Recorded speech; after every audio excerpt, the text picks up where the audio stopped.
Hello दोस्तों, we vlogs education में आपका स्वागत है। यहाँ पे आपको लाइब्रेरी साइंस और करंट अफेयर्स की वीडियो प्रोवाइड कराई जाती हैं। आगे मैं आपको कॉम्पिटिटिव एग्ज़ाम्स की तैयारी भी कराऊंगा। तो जिन्होंने मेरा चैनल सब्सक्राइब नहीं किया है वो लाल बटन पर क्लिक करके चैनल को सब्सक्राइब करें, वीडियो को लाइक करें। तो आइए, मैं आपके लिए आज लेके आया हूँ कैटलॉगिंग सीरीज़ में अगली वीडियो। तो आइए शुरू करते हैं। आज मैं आपके लिए लेके आया हूँ एडिटोरियल डायरेक्शन। एडिटोरियल डायरेक्शन मतलब कि जहाँ पे अगर जिस बुक का सिर्फ एडिटर दिया हो, ऑथर नहीं दिया हो, तो उसकी हम कैटलॉगिंग कैसे करते हैं। तो हम उसकी कैटलॉग एंट्री बनाएंगे। तो आइए हम शुरू करते हैं। ये आपको सिंगल एडिटर की एंट्री बताई जाएगी आपको। तो आगे चलते हैं।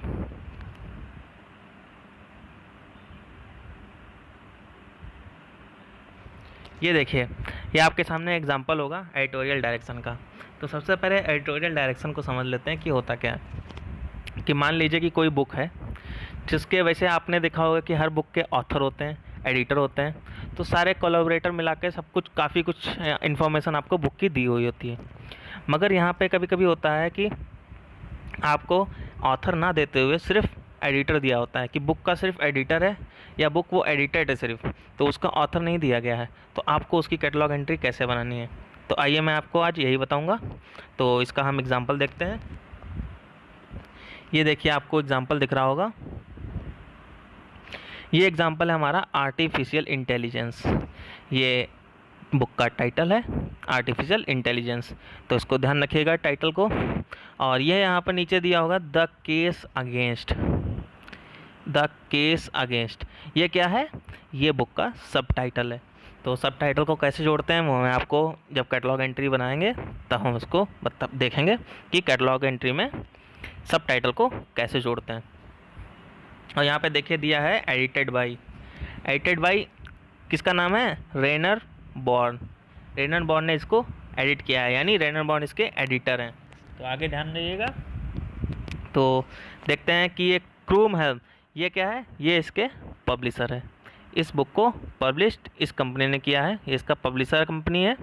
तो इसको भी हम देखेंगे। और नीचे यहाँ पे ये पब्लिकेशन प्लेस दिया गया है। तो पब्लिकेशन प्लेस, ये पब्लिकेशन प्लेस दिया गया है, इसको ध्यान रखिएगा। यहाँ पे 2 पब्लिकेशन प्लेस दिए गए हैं। तो हमको जब भी 2 पब्लिकेशन प्लेस दिए जाएँ तो हमको हमेशा पहले वाले को प्रेफरेंस देनी है। तो ज़रूरी नहीं कि हम दोनों लिखें। तो यहाँ पे हम सिर्फ लंदन को ही लेंगे। तो आगे देखते हैं। ये पब्लिकेशन ईयर दिया गया है 1987। तो नीचे अदर डिटेल्स भी हैं। ये बुक का कॉल नंबर है, ये एक्सेशन नंबर है, ये पेजेस हैं इसमें कितने हैं बुक में, ये बुक का साइज़ है, और ये यहाँ पे बुक का ISBN नंबर है। तो आइए इसकी एंट्री देखते हैं कि कैसे प्रिपेयर होती है। ये है बुक की मेन एंट्री। हम देखते हैं कि मेन एंट्री में हम क्या क्या प्रिपेयर करते हैं। तो यहाँ पे हमको कुछ चीज़ें ध्यान रखने वाली होती हैं, क्योंकि यहाँ पे थोड़े से रूल चेंज हो जाते हैं। तो यहाँ पे देखिएगा कि ज़्यादा कुछ चेंज नहीं है। यहाँ पे कॉल नंबर का प्लेस है, तो वहाँ पे कॉल नंबर ही हम लिखेंगे। ये हमने कॉल नंबर ही यहाँ पे लिखा है। तो इसको देखिएगा, कॉल नंबर लिखा है। देन ये सबसे ज़रूरी बात है कि जब भी सिर्फ एडिटर दिया हो, चाहे 1 दिया हो, चाहे 2 दिए हों, या मोर देन 3 दिए हों, कितने भी एडिटर दिए हों, अगर ऑथर नहीं दिया है, सिर्फ एडिटर दिया है, तो हम यहाँ पे हेडिंग स्टार्ट करते हैं बुक के टाइटल से। तो यहाँ पे बुक के टाइटल से हम हेडिंग स्टार्ट करेंगे, ये ध्यान दीजिएगा। ऐसा मैंने आपको कब बताया था? जब मोर देन 3 ऑथर थे। तो मोर देन 3 ऑथर में भी हमने टाइटल से ही हेडिंग स्टार्ट की थी।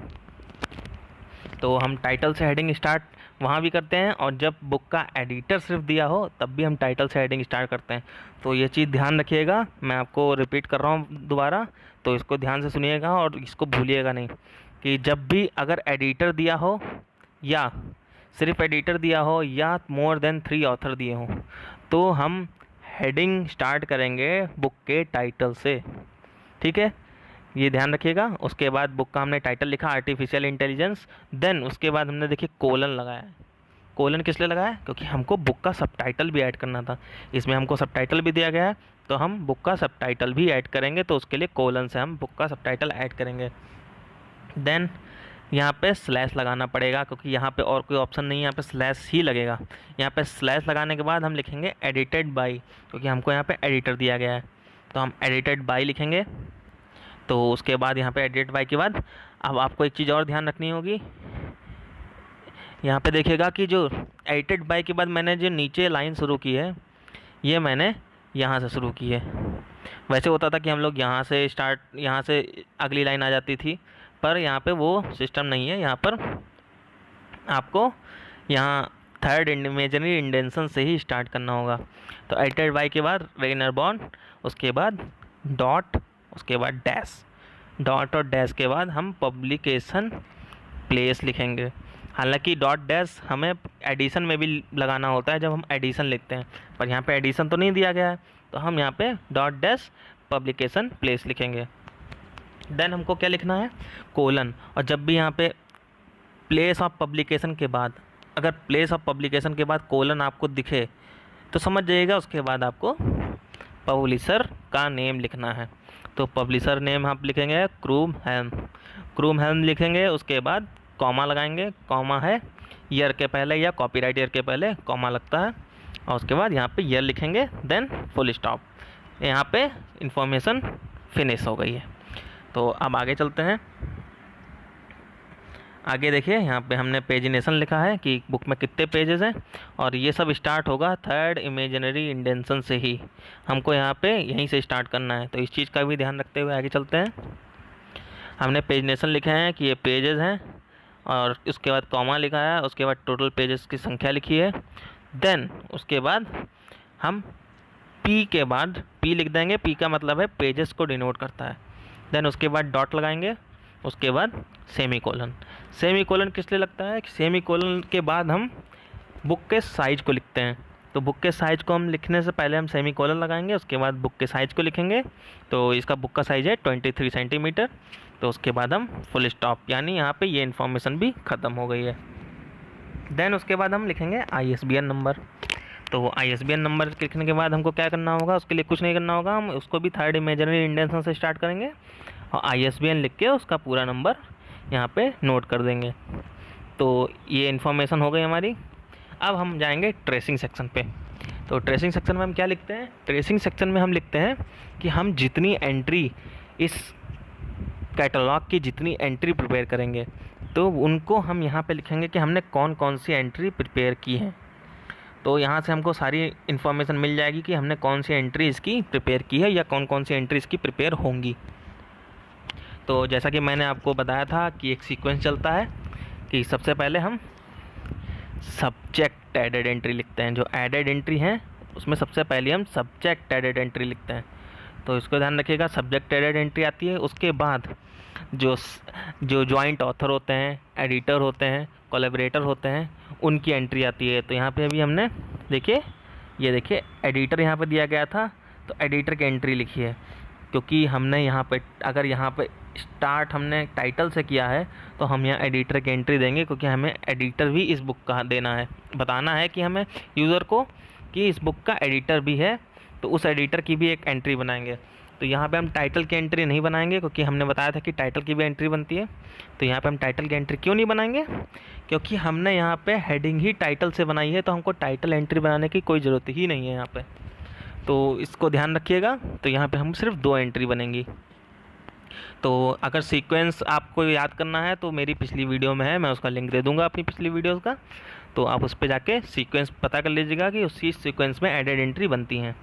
तो यहाँ पे हमने 2 एंट्री देखी हैं, और ये एक चीज़ का ध्यान रखिएगा कि जब सब्जेक्ट की एडेड एंट्री बनती है, सब्जेक्ट चाहे 2 हो 3 हो, कितनी भी सब्जेक्ट एडेड एंट्री आप बना सकते हैं, वो आपके ऊपर डिपेंड करता है।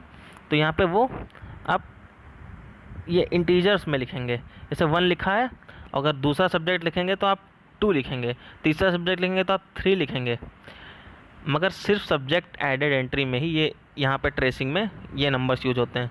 मगर आपको अगर उसके बाद कोलैबोरेटर लिखना है, टाइटल लिखना है, उसकी एंट्री अगर एडेड एंट्री यहाँ पे शो करनी है, तो उसके लिए आपको हमेशा रोमन का यूज करना पड़ेगा, चाहे कितनी भी एंट्री बनाएंगे। जैसे पहली हमने एंट्री बनाई, अगर इसके बाद दूसरी होती तो हम सेकंड लिखते, डॉट लगाते, उसके बाद तीसरी बनाते तो हम थर्ड लिखते, डॉट लगाते। तो यहाँ पे इतना ध्यान रखिएगा। देन इसके बाद देखिए यहाँ पर एक्सेशन नंबर दिया है 8245, तो एक्सेशन नंबर यहाँ पे एक्सेशन सेक्शन में लिख देंगे। उसके बाद यहाँ पे आपकी मेन एंट्री कंप्लीट हो जाती है। तो आइए हम आगे चलते हैं। आगे हम देखेंगे इसकी एडेड एंट्री। तो एडेड एंट्री के लिए आगे चलते हैं। एडेड एंट्री सबसे पहली बनेगी सब्जेक्ट एडेड एंट्री, जैसे हमने ट्रेसिंग सेक्शन में बताया था कि यहाँ पे सब्जेक्ट एडेड एंट्री बनेगी। तो यहाँ पे देखिए सब्जेक्ट एडेड एंट्री में देखिए हमको सबसे पहले क्या देखना है, ये हमको लीडिंग सेक्शन में अपना टाइटल तो देना ही पड़ेगा। ये आपको हर एडेड एंट्री में देना है टाइटल, जितनी भी इसकी एडेड एंट्री बनेंगी उसमें आपको टाइटल देना पड़ेगा विद सब टाइटल। देन उसके बाद यहाँ पे हम बनाएंगे सब्जेक्ट एडेड एंट्री। तो हमने सब्जेक्ट एडेड एंट्री में आपको हमेशा बताया कि सब्जेक्ट का नाम हमेशा कैपिटल लेटर में ही लिखा जाएगा। जब भी सब्जेक्ट एडेड एंट्री बनेगी उसका नाम कैपिटल लेटर में ही लिखा जाएगा। इस बात को मैं काफ़ी जोर दे के बताता हूँ, हर बार बताता हूँ, तो इसको हमेशा ध्यान रखिएगा क्योंकि यहीं पे गलती होती है सबसे ज़्यादा। तो इसको ध्यान रखिएगा कि सब्जेक्ट की एडेड एंट्री हमेशा कैपिटल लेटर में ही सब्जेक्ट लिखा जाएगा।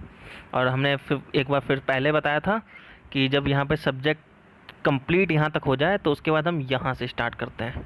यहाँ पे कंप्लीट हो गया मगर पूरा नहीं हुआ सब्जेक्ट, तो हम यहाँ से स्टार्ट करके नीचे वाली लाइन में चलते हैं। तो इस बात का ध्यान रखिएगा। तो यहाँ पर देखिए कॉल नंबर दिया ही गया है, वो थोड़ा सा सिस्टम की मिस्टेक है तो वो थोड़ा नीचे आ गया है। हालांकि वो पिछले वाले मेन एंट्री से आप मैच कर लीजिएगा, वैसे ही आपके शो होगा, वो थोड़ा सा सिस्टम एरर है। तो यहाँ पे देखिए फिर नीचे हम यहाँ पे rest as in the main entry लिख देंगे। इसका मतलब है कि अगर आपको बाकी की इन्फॉर्मेशन चाहिए है इस कैटलॉग के बारे में तो आप मेन एंट्री से देख लीजिए। इस बुक की आपको सारी इन्फॉर्मेशन मेन एंट्री में मिल जाएगी। तो आगे चलते हैं। यहाँ पे आपकी सब्जेक्ट एडेड एंट्री कंप्लीट हो गई है। तो आगे चलते हैं। अब इसकी आएगी एडिटर एडेड एंट्री। तो हमको एडिटर देना है, तो एडिटर की एडेड एंट्री बनेगी। तो यहाँ पे देखिए मैंने कहा था कि कितनी भी एडेड एंट्री बने इसकी यहाँ पर टाइटल तो दिया ही जाएगा। तो इस टाइटल को आप ध्यान रखिएगा, टाइटल यहाँ पे लिखना है हमेशा। उसके बाद देखिए यहाँ पर हमको यहाँ से थर्ड इमेजिनरी इंडेंशन से स्टार्ट करना है एडिटर का नेम। तो एडिटर के नेम की मैंने क्या कहा था कि कहीं भी अगर एडिटर या ऑथर की एडेड एंट्री बन रही है तो उसको हम रेंडरिंग करके लिखते हैं। अगर हम ऑथर को मेन एंट्री में लीडिंग सेक्शन में लिखते हैं तब भी रेंडरिंग करते हैं, अगर हम एडेड एंट्री में लिखेंगे तब भी रेंडरिंग उसकी करी जाएगी।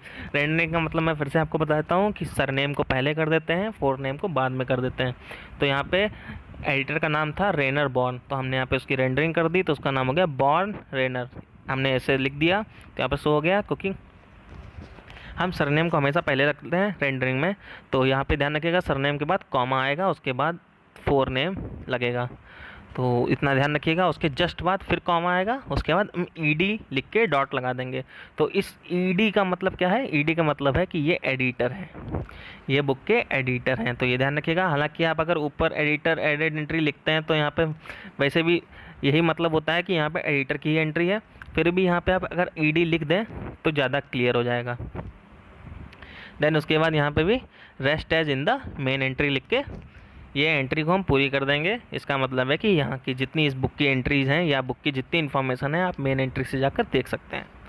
तो ये आपकी एंट्री यहीं पे समाप्त होती है। अगर आपका कोई क्वेश्चन है तो मुझे कमेंट बॉक्स में ज़रूर बताइए। वीडियो को अच्छी लगे आपको तो एक लाइक कीजिए और चैनल को मेरे सब्सक्राइब कीजिए। तो मैं आने वाले टाइम में आपको बीलिब और एमलिब के एंट्रेंस की भी तैयारी कराऊंगा, तो अगर आप चाहते हैं कि उसकी तैयारी करना तो मुझे कमेंट बॉक्स में ज़रूर बताइए। Thank you.